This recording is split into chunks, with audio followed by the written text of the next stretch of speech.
Alex, thanks for talking to us. Before we look ahead to the next game of the weekend, of course, that transfer window shut. It's the first one that you've been heavily involved in terms of recruitment of the staff. Just basically put it into context, how you think it all went?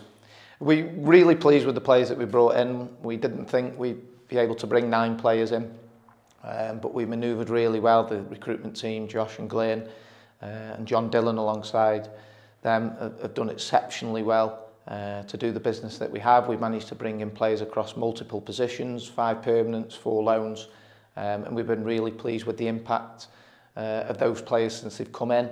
We're an area short. I think I know that, I think you know that, and I think 4,500 fans know that. We'd have liked to have brought a right back in to provide some cover for Kelvin, but to be able to do that with where we were at the back end of the window, we'd have needed to have had some outgoings to free up the possibility financially to bring somebody in. We tried to do that. We made some players available to go out on loan. We let them know that they're not going to figure much in terms of getting football for us over the next 4 months, going into the next window and beyond.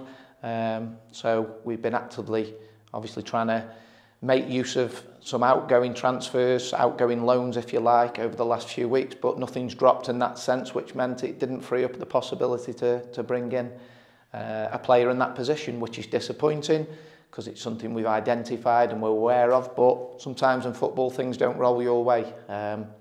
Those players that we've spoke to about obviously going out and getting some football either didn't attract the interest that was needed, obviously, to manoeuvre that, or in some cases, some things that were proposed to them from other clubs weren't avenues that they wanted to pursue. So that's the choice of the individual. They have ownership and accountability for their careers, and obviously we respect their choices to go down that route. So yeah, that's the way it was, and as a result of all those things, you know, yesterday was very quiet in terms of being able to identify players to come in, because we didn't have the room for manoeuvre to do that. The one thing that you don't want to be doing, of course, is putting square pegs in round holes, because you're short in sort of certain areas, but that might have to be the case in terms of hoping that the players can adapt to what you ask them to do if it's not the usual role that they're going to be playing. Yeah, that's right. I mean, what we have managed to do with this window is address the balance in terms of having a really balanced squad for the system that we're playing. You know, as you'll have seen in the first 6 team selections, there's no square pegs and round holes. Ultimately, when you've got quite a shallow squad, which we've got in terms of numbers beyond, obviously, you know, the starting 11 and a few beyond that, you're going to have an inevitability sometimes when injuries bite of having the odd square peg and round holes. As long as there aren't too many all at once, then we're comfortable in terms of going into games. So, you know, we've got plans to obviously deal with any sort of eventuality in most positions. Obviously that right back area is going to be a bit more difficult than most, but we have players that can fulfil that role and responsibility. So it is what it is, and we've got a really determined group of players who want to do well for this club. So you know, we're looking forward with positivity going into these next 4 months before the window opens up again, and we think we've got a really good group of players who understand the roles and responsibilities, and they've made a positive start to the season. So, you know, all hands to the pump and ready to go, you know, from Saturday onwards.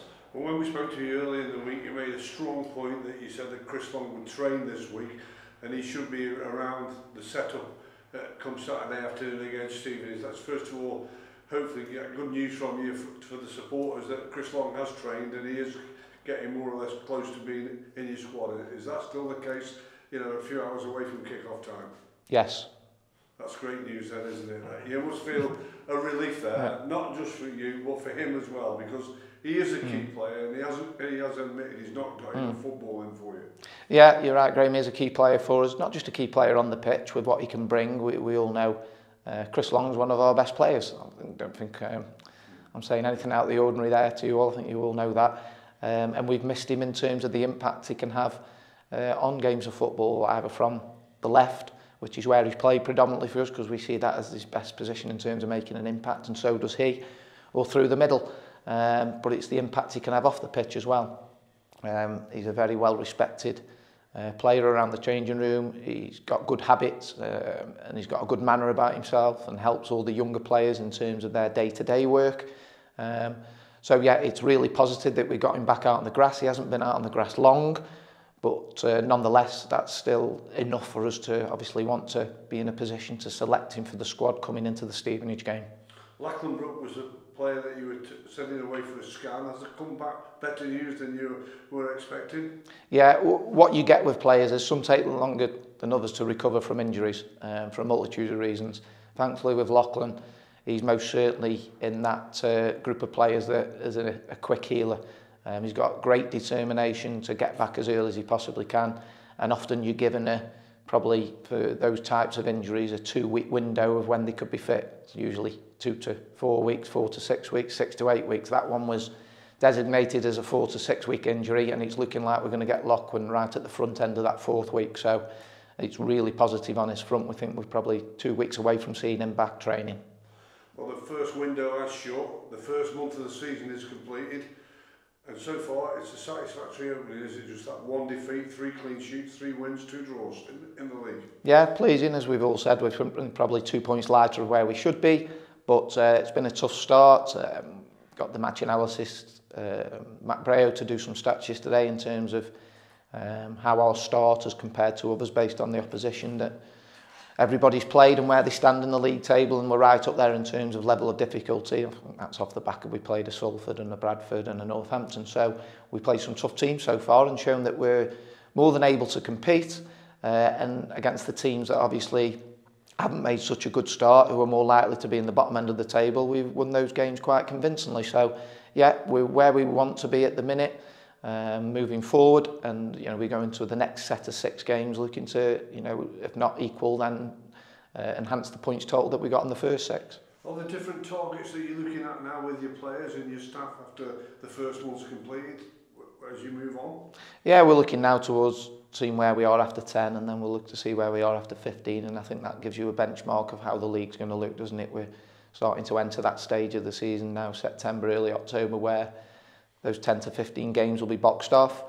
And then you can reassess from there. Hopefully during that point, we will have a full quota of the squad back available, with Rio and Lachlan Brook being around about 2 weeks away. That should give us, hopefully, touch wood, an opportunity to select from a full quota of players. But we all know in football, as you regain a couple of players, 2 might drop off the tree and get injured. That's just the way it is, because it's a contact sport and a lot of stresses and strains on the body, because you're playing obviously Saturday, Tuesday a lot of the time.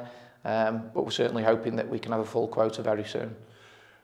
Every day that you work and train and every day you work with the players, you're always looking for something to see positivity that's going the right way. Can something like a 16,500 crowd with a great atmosphere and coming away with a hard-earned, well-earned point at Bradford City help your players and their development, do you feel? I certainly hope so. If it doesn't, then I don't know what will. Obviously, that's on paper the toughest assignment we would have away from home, isn't it, in terms of quality of team and obviously size of crowd. Every game that they've played this season, they've dominated the ball, Bradford.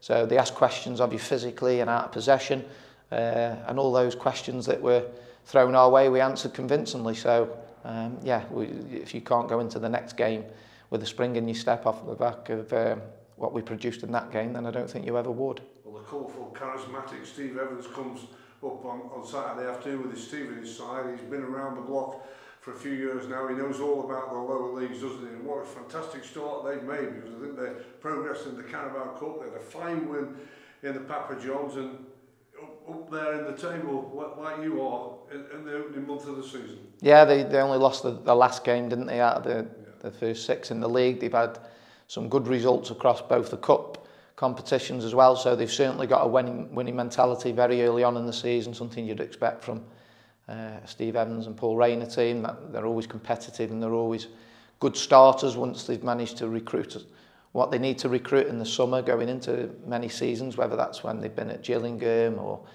the multitude of other clubs that they've managed together as a pair. He's a winner.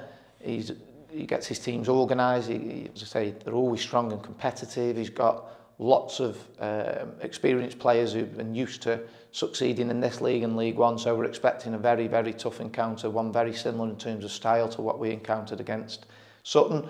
But with the greatest respect to Sutton, they've got some better quality as well in attacking areas, so really, really tough game, but one we're going into looking to win.